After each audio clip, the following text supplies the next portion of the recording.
Sebelum kita memulai pelatihan kita saat ini, mari kita buka dengan doa, dan izinkan saya berdoa menurut agama dan kepercayaan saya, yaitu Kristen Protestan. Mari berdoa.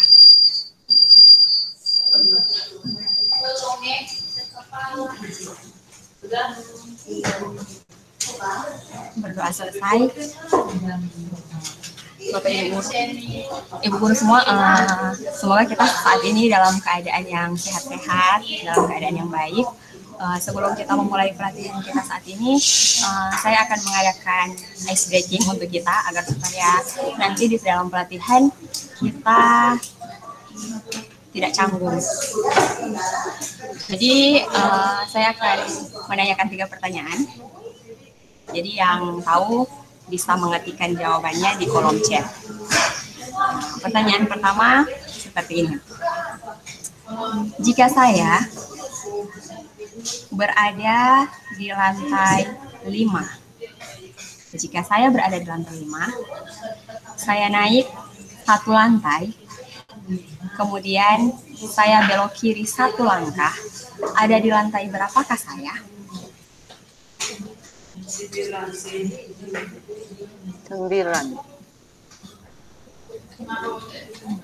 Oke, ada yang ya dalam bentuk chat, ada yang lantai 4. Oke, saya ulang pertanyaannya. Jika saya ada di lantai 5, kemudian saya naik 1 lantai, belok kiri 1 langkah, ada di lantai berapakah saya? Lantai 6. Oke, Lantai 6. Yang lain? Oke, belum ada yang benar jawabannya. Jawaban yang benar, saya berada di lantai 1. Oke, kita coba lagi pertanyaan yang kedua. Masih sama bentuk pertanyaannya. Jika saya berada di lantai 6, jika saya berada di lantai 6, kemudian saya 1 langkah ke kiri dan turun 1 lantai ke bawah, ada di lantai berapakah saya? Saya berada di lantai 6, kemudian saya 1 langkah ke kiri dan turun 1 lantai ke bawah, ada di lantai berapakah saya? Lantai 5. Yang lain?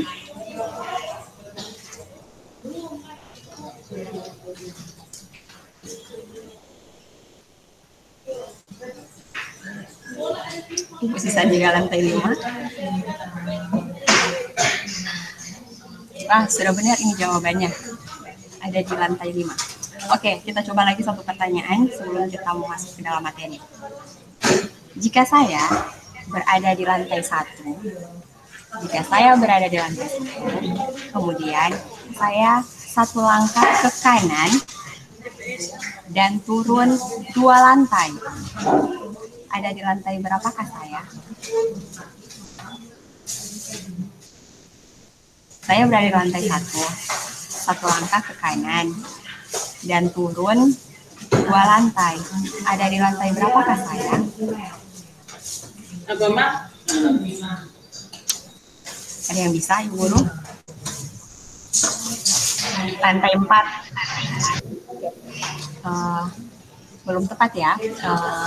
Oke, jadi sebenarnya kunci dari permainan kita saat ini, jadi bisa dilihat ini handphone. Di handphone kita kan ada keypadnya. Nggak jelas, Bu. Jadi di handphone genggam kita kan ada keypad yang di Android, ada 1, 2, 3, 4, 5, 6. Jadi sebenarnya kuncinya itu berdasarkan keypad kita. Jadi seperti pertanyaan yang pertama tadi, saya berada di lantai 5, naik 1 lantai, kemudian 1 langkah ke kiri, ada di lantai berapakah saya? Jadi jawabannya itu ada di lantai 1. Jadi seperti itu ya, Ibu Guru semua. Untuk permainan kita saat ini. Oke, saya rasa kita sudah cukup untuk ice breaking dan kita akan masuk ke dalam materi. Saya akan melakukan share layar untuk materi kita. Bentar ya.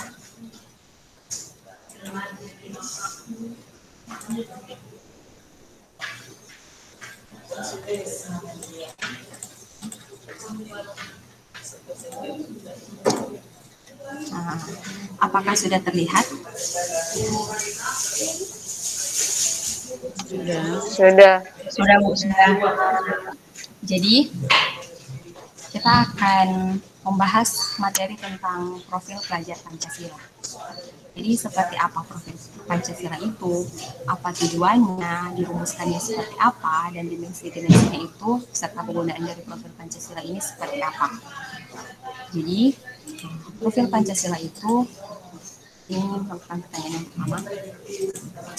Jadi kita sebagai pengajar, apa karakter dan kompetensi pelajar yang ingin dihasilkan dari sistem pendidikan kita di Indonesia saat ini? Tentunya itu jawabannya adalah profil pelajar Pancasila.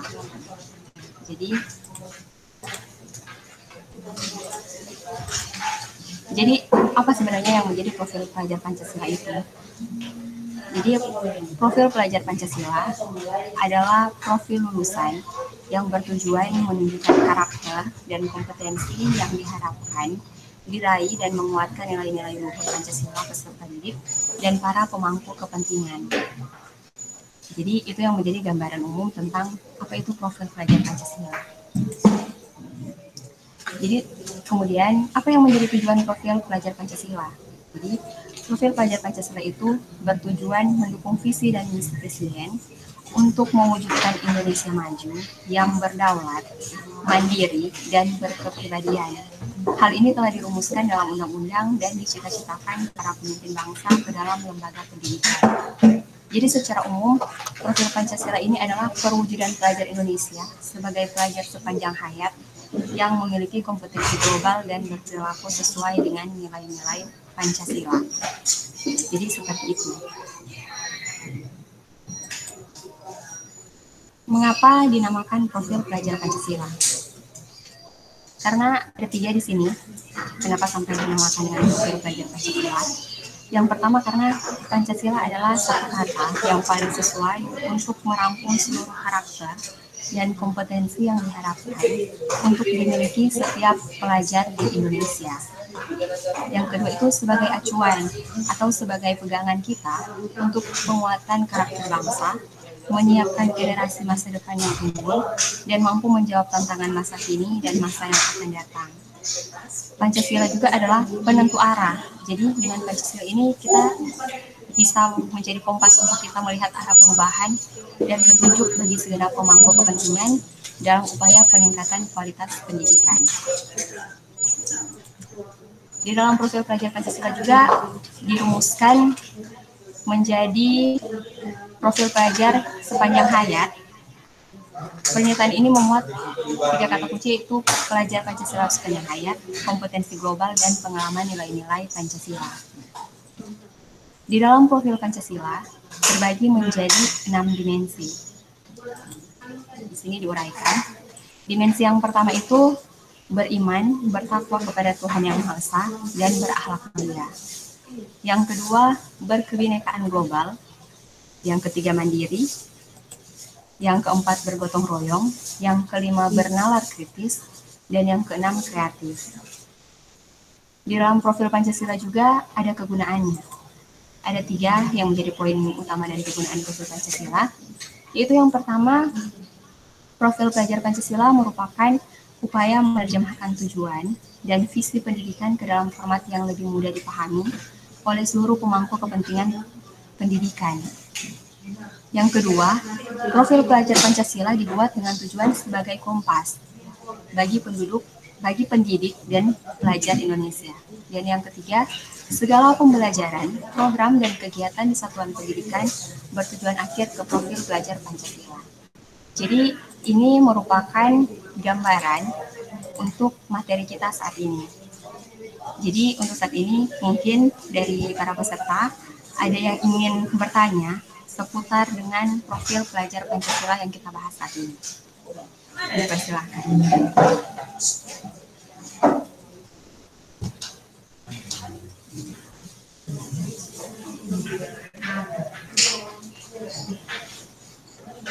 Bu, saya akan bertanya, tentang materi yang sudah didapatkan tadi, yaitu ketika bagaimana caranya bila kita akan menerapkan profil pelajar Pancasila kepada peserta didik yang menjadi sasaran kita. Terima kasih.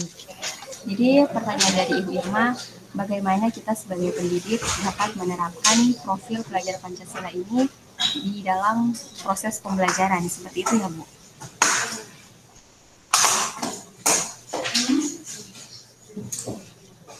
Ibu Irma? Ya. Jadi seperti itu ya, bagaimana cara kita sebagai pendidik dapat menerapkan profil pelajar Pancasila ini di dalam proses pembelajaran. Iya. Jadi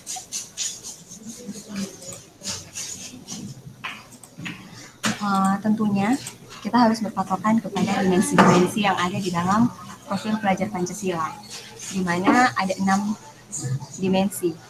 Yaitu yang pertama, beriman, bertakwa kepada Tuhan Yang Maha Esa dan berakhlak mulia, berkebinekaan global, mandiri, bergotong royong, bernalar kritis, dan kreatif. Dalam penerapannya, kita harus melihat ke-6 dimensi ini, tidak boleh terputus, agar dalam pelaksanaannya nanti siswa-siswa ini dapat menjadi profil pelajar Pancasila yang berdimensi ke-6 yang telah kita bahas saat ini. Seperti itu. Mungkin ada lagi pertanyaan dari peserta yang lain. Saya boleh bertanya, Bu? Terima kasih Bu atas kesempatannya mengenai profil pelajar Pancasila ini Bu. Jika dalam penyusunan modul ajar, di mana kita akan menempatkan profil atau dimensi yang sudah disampaikan tadi, yaitu 6 dimensi tersebut. Kira-kira di bagian mana ya Bu akan ditempatkan 6 dimensi ini ketika kita menyusun modul ajar? Terima kasih. Untuk di bagian mananya kita akan menempatkan 6 dimensi di modul ajar itu, sebenarnya itu tergantung dari elemen mana yang akan kita ambil di dalam modul ajar yang akan kita buat. Untuk di pembelajaran kita di pendidikan Pancasila dan kewarganegaraan, elemennya itu kan dipersempit menjadi 4 bagian, menjadi Pancasila, menjadi Undang-Undang Dasar, menjadi Bhinneka Tunggal Ika, dan NKRI. Jadi kalau mau ditanya profil Pancasila ini mau kita taruh di modul ajar itu di bagian yang mana? Sebenarnya contohnya, jika kita mengambil materi seperti berintegrasi nasional, kita berbicara tentang berintegrasi, berarti itu masuk di elemen Bhinneka Tunggal Ika. Jadi apa sih yang harus kita taruh profil pelajarnya di dalam modul kita? Poin kedua bisa kita masukkan berkebinekaan global, bisa kita masukkan juga kreatif serta mandiri di dalam modul ajar yang akan kita buat. Seperti itu. Ada mungkin yang lain lagi?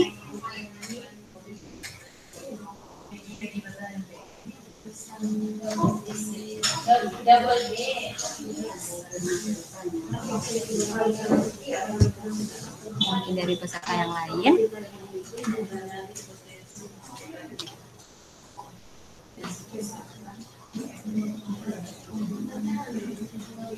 Jadi seperti itu ya Ibu Guru, jika nantinya dalam proses pembelajaran kita bisa secara bertahap menerapkan profil pelajar Pancasila ini. Jadi tidak langsung secara keseluruhan akan kita terapkan, karena pada peserta didik ada yang tidak bisa secara keseluruhan sekaligus untuk pencapaiannya. Ada mungkin siswa yang masih fasenya di fase D, ada yang sudah fase F, walaupun dia masih duduk di fase E. Jadi dia bertahap juga untuk penerapannya. Ada mungkin peserta didik yang sangat baik di poin yang pertama seperti beriman, bertakwa kepada Tuhan Yang Maha Esa, tapi dia kurang di bagian kreativitas, seperti itu. Jadi untuk penerapan dimensi-dimensi profil pelajar Pancasila ini itu akan kita sesuaikan dengan modul ajar yang akan kita buat dan melihat juga karakter dari peserta didik yang kita punya, seperti itu. Jika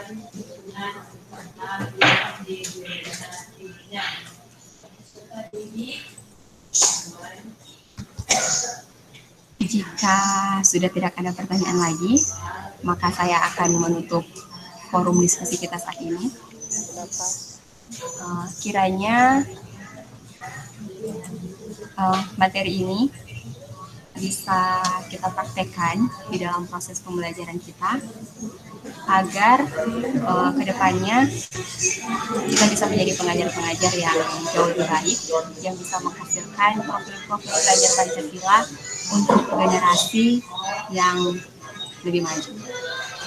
Oke, terima kasih untuk segala partisipasi yang telah diberikan dalam pelatihan ini. Jika ada kekurangan, kita bisa sama-sama untuk saling melengkapi seperti itu. Terima kasih semua. Jika ada yang ingin menulis, dipersilahkan. Selamat siang.